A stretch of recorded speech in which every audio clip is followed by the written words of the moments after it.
Hello, here we are with Danny, the champion of the world, and we're on to chapter 7, the baby Austin. Inside the caravan, I stood on a chair and I lit the oil lamp in the ceiling. I had some weekend homework to do, and this was as good a time as any to do it. I laid my books out on the table and I sat down, but I found it impossible to keep my mind on my work. The clock said 7:30. This was the twilight time. He would be there now. I pictured him in his old navy blue sweater and peaked cap, walking soft-footed up the track towards the woods. He told me he wore the sweater because navy blue hardly showed up at all in the dark. Black was even better, he said, but he didn't have a black one, and navy blue was the next best. The peaked cap was important too, he explained, because the peak cast a shadow over one's face. Just about now he would be wriggling through the hedge and entering the wood. Inside the wood I could see him treading carefully over the leafy ground, stopping and listening, going on again, and all the time searching and searching for the keeper, who would somewhere be standing still as a post behind a big tree with a gun under his arm. Keepers hardly moved at all when they were in the woods, watching for poachers, he'd told me. They stand dead still against the trunk of a tree. It's not easy to spot a motionless man in that position at twilight when the shadows are as dark as a wolf's mouth. I closed my books. It was no good trying to work. I decided to go to bed instead. I undressed and put on my pyjamas and climbed into my bunk. I left the lamp burning. Soon I fell asleep. When I opened my eyes again, the oil lamp was still glowing and the clock on the wall said 10 minutes past 2. 10 minutes past 2? I jumped out of my bunk and looked into the bunk above mine. It was empty. He'd promised me he would be home by 10:30 at the latest, and he never broke his promises. It was nearly 4 hours overdue. At that moment, a frightful sense of doom came over me. Something really had happened to him this time. I felt quite certain of it. Hold it, I told myself. Don't get panicky. Last week you got all panicky and you made a bit of a fool of yourself. Yes, but last week was a different thing altogether. He had made no promises to me last week. This time he had said, I promise I'll be back by 10:30.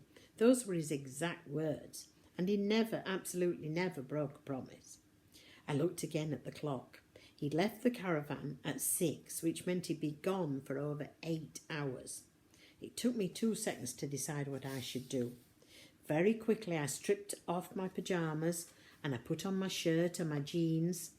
Perhaps the keeper had shot him up so badly he couldn't walk. I pulled my sweater over my head. It was neither navy blue nor black. It was a sort of pale brown. It would have to do. Perhaps he was lying in the woods bleeding to death. Perhaps my sneakers were the wrong colour too. They were white, but they were also dirty, and they took a lot of the whiteness away. How long would it take me to get to the woods? An hour and a half. Less if I ran most of the way, but not much less. As I bent down to tie the laces, I noticed my hands were shaking, and my stomach had that awful prickly feeling as though it was full of small needles. I ran down the steps of the caravan and across to the workshop to get the torch. A torch is a good companion when you're out alone at night, and I wanted it with me. I grabbed the torch and went out to the workshop. I paused a moment beside the pumps. The moon had long since disappeared, but the sky was clear and a great mass of stars were wheeling above my head. There was no wind at all, no sound of any kind. To my right, going away into the blackness of the countryside, lay the lonely road that led to the dangerous wood. 6.5 miles. Thank heavens I knew the way, but it was going to be a long, hard slog. I must try to keep a good steady pace and not run myself to a standstill in the first mile. At that point, a wild and marvellous idea came to me. Why shouldn't I go in the baby Austin? I really did know how to drive.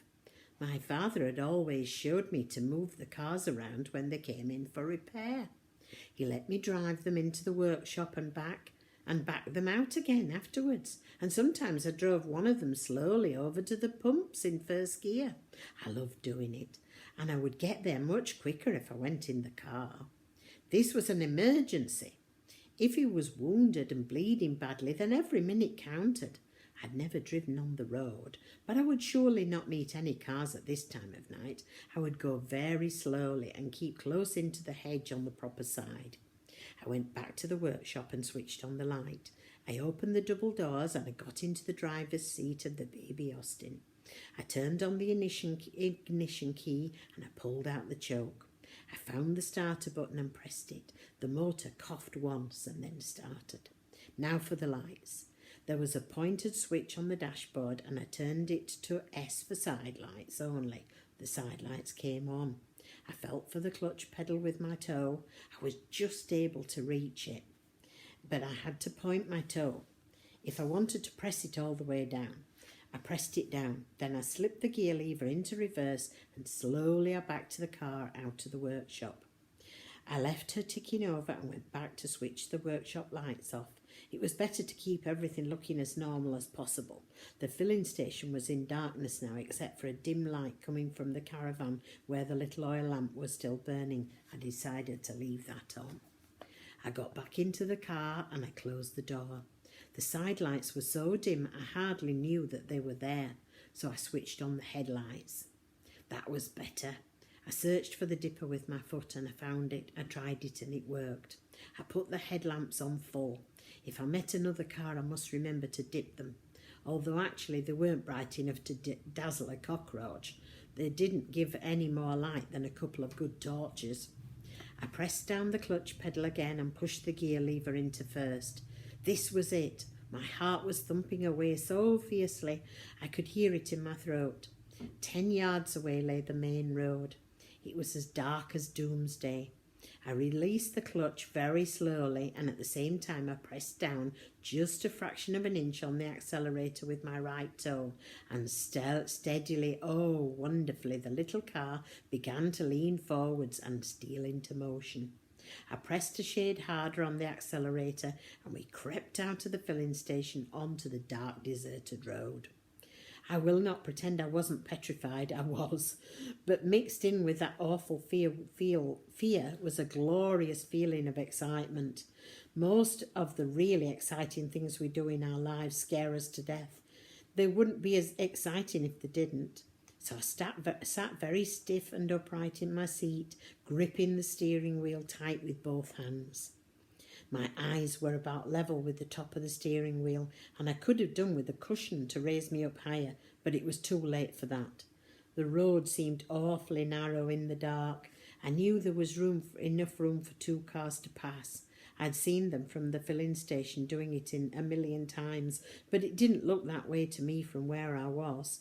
At any moment, something with blazing headlights might come roaring towards me at 60 miles an hour, a heavy lorry or one of those big long-distance buses that travel through the night, full of passengers. Was I too much in the middle of the road? Yes, I was, but I didn't want to pull in closer for fear of hitting the bank. If I hit the bank and burst the front axle, then all would be lost. I would never get my father home. There's a picture of the car.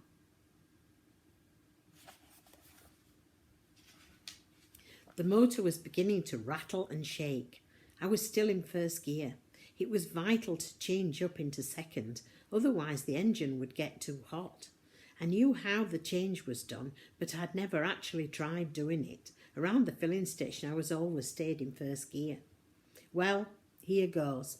I eased my foot off the accelerator and I pressed the clutch down and held it there, and I found the gear lever and I pulled it straight back from first into second. I released the clutch and pressed on the accelerator. The little car leapt forward as though it had been stung, but we were in second gear. What speed were we going? I glanced at the speedometer. It was lit up very faintly, but I was able to read it. It was 15 miles an hour. Good. That was quite fast enough. I would stay in second gear. I started figuring out how long it would take me to do 6 miles, travelling at 15 miles an hour. At 60 miles an hour, 6 miles would take me 6 minutes. At 30, it would be twice as long, 12 minutes. At 15, it would be twice as long again, 24 minutes. I kept going. I knew every bit of the road, every curve, every little rise and dip. Once a fox flashed out of the hedge in front of me and ran across the road with his long bushy tail streaming out behind him. I saw him clearly in the glow of my headlamps. His fur was red-brown and he had a white muzzle, and it was a thrilling sight. I began to worry about the motor. I knew very well that it would be certain to overheat if I drove for a long time in first or second gear. I was in second. I must now change up to third gear. I must change up to third. I took a deep breath, grasped the gear lever again, foot off the accelerator, clutch in, gear lever up and across and up again, clutch out. I'd done it! I pressed down on the accelerator and the speedometer crept up to 30 miles an hour. I gripped the wheel very tightly with both hands and stayed in the middle of the road. At this rate, I'd be there in no time. Hazel's Wood was not on the main road. To reach it, you had to turn left through a gap in the hedge and go uphill over a bumpy track for about a quarter of a mile. If the ground had been wet, there would be no hope of getting there in the car. But there hadn't been any rain for a week, and the ground would surely be hard and dry. I figured I must be getting pretty close to the turning place now. I must watch out for it carefully.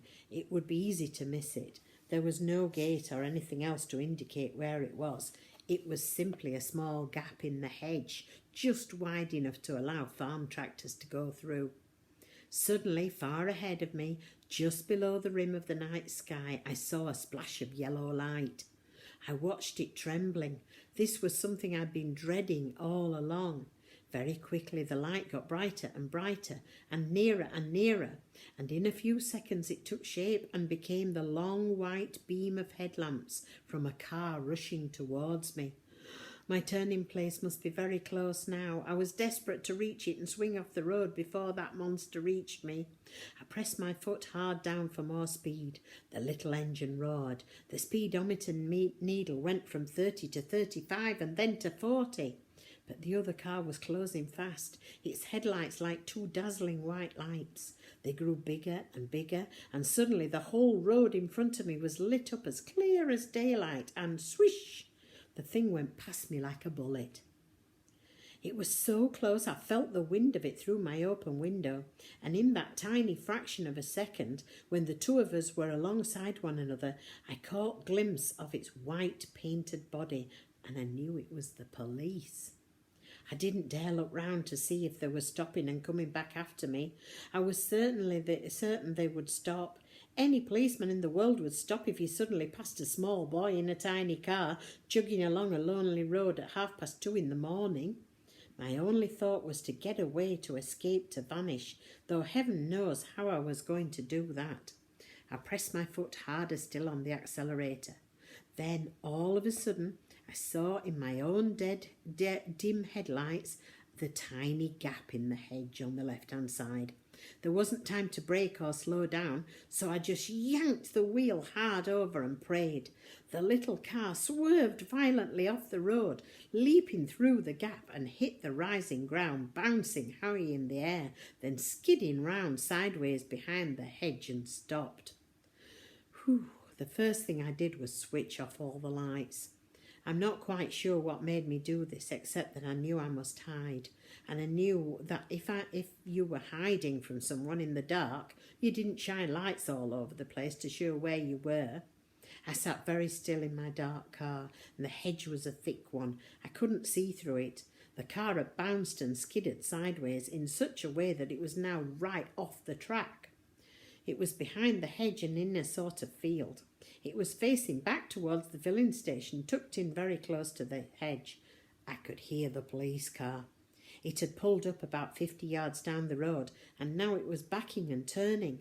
The road was far too narrow for it to turn round in one go. Then the roar from the motor got louder, and he came back fast with engine revving and headlights blazing. He flashed past the place where I was hiding and raced away into the night.